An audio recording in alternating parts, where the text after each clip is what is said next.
Hi, Bother Brigade. Here's what's bothering me today. It's officially Bell Let's Talk Day, where supposedly Bell really cares about people's mental health and ending the stigma, right? Sounds good on the surface, but let's delve into why a capitalist corporation doing this isn't really helpful. Many of you have been here for a while, so you've probably, hopefully seen my video already talking about problems with Bell Canada in the past. And since that basically touches on a lot of what I want to touch on here, I'm basically just going to shove that in here and just so that it makes sense that people aren't having to watch two completely different videos and I'm not having to rehash basically the same thing, because unfortunately nothing has changed in the past year. So let's do a little recap of what Bell has been up to again over the course of this pandemic. One of the three main telecommunications companies in Canada, known as Bell Canada, is honestly proving itself to be a cartoonishly evil corporation. So here's the situation as of recording. Bell has been reported to have accepted more than $122 million in COVID relief.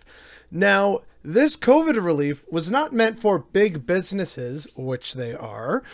It was meant for small businesses, you know, the mom and pop, the small, good working class business that is the backbone of a lot of communities. And Bell took money from that pot saying, oh, look, you know, we need it too.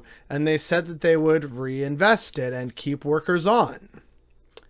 They rather predictably ended up using it to give dividends and buybacks for their shareholders. And then when that was finished, they fired numerous, well, I shouldn't say fired, but they laid off over 1,000 workers. Some of whom were in the middle of a radio broadcast. And the way they sent them out was by playing Green Day's song Good Riddance. So yeah, that's a thing. And so I'm very bothered by that today, as I'm sure are the many, many Canadians who either worked for Bell and have been laid off, despite Bell now having access to all this extra money that they did not use for what they said they were going to use it for. For the people who had minutes, literal minutes, to clear out their office while a Green Day song called Good Riddance played them out. And while, you know, their shareholders just enriched themselves and they took money that was meant for average working Canadians and small businesses, they took that and then gave it freely to their shareholders. So what do? What can we do? There's two things that immediately come to mind. Either we can hashtag break up Bell, or we can nationalize the company. Now, I know a lot of people are getting very concerned about me saying, oh, nationalize it. That sounds communist.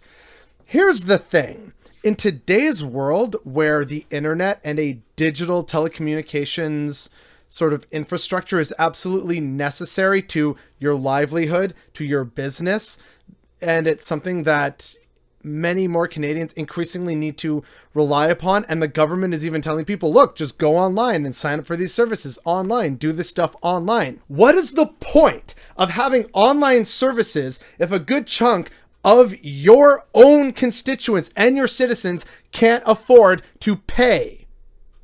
How does that work? In such an instance, the issue of the whole digital sphere and having to use the internet for everything from your taxes to job searches to growing your business, the internet is now at the point that it needs to be a public utility. And I can think of no greater, more righteous and truly necessary and divine punishment for the excesses of Bell Canada than to nationalize them. What they have done is egregious and unforgivable. It really is. They took over $120 million meant for you, a average working class Canadian who has a small business. They took that money that we collectively pay for with our taxes.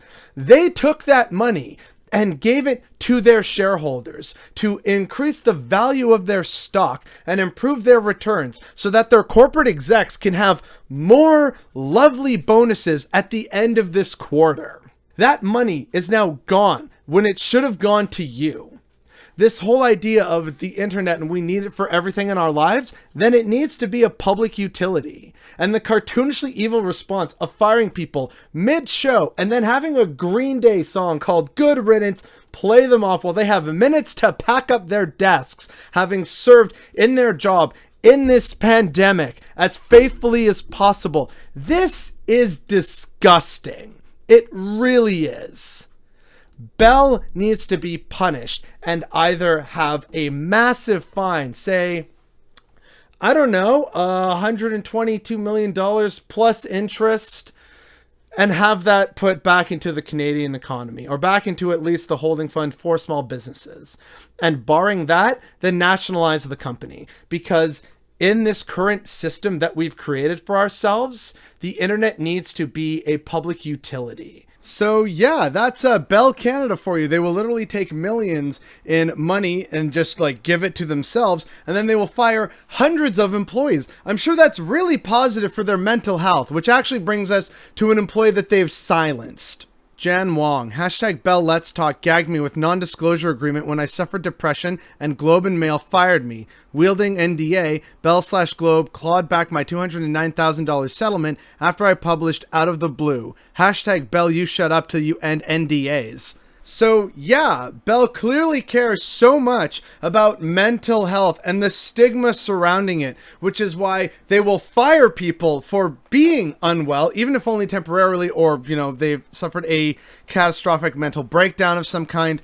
They will clearly just fire people and try and bury it under the rug. They also have no problem taking in millions of dollars for themselves and then firing hundreds of people during a pandemic, right? I'm sure that had no impact on their mental health that Bell claims to care about. The only thing we should talk about with regards to Bell is nationalizing this absolutely atrocious company. After all, Canadians are already paying really exorbitant fees. Maybe it's time to send a very clear message to the big three telecom giants and just nationalize one of them. This one being one of the more egregious ones. And instead of, you know, donating to Bell Let's Talk so that they basically get to write it off as a tax break, which is the last thing these jackasses need, instead, people should donate to whatever local CMHA they have. What's the CMHA? The Canadian Mental Health Association. This is an organization that is all across Canada, and it's something you should definitely give your money and support to rather than Bell Canada.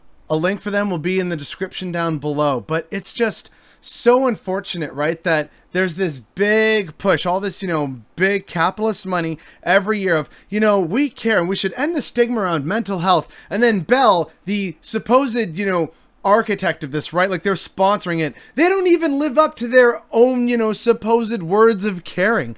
It is so deeply frustrating, and it shows that we still have so much unfortunate work to do, and the fact that people continue to support this terrible organization is definitely what's bothering me today.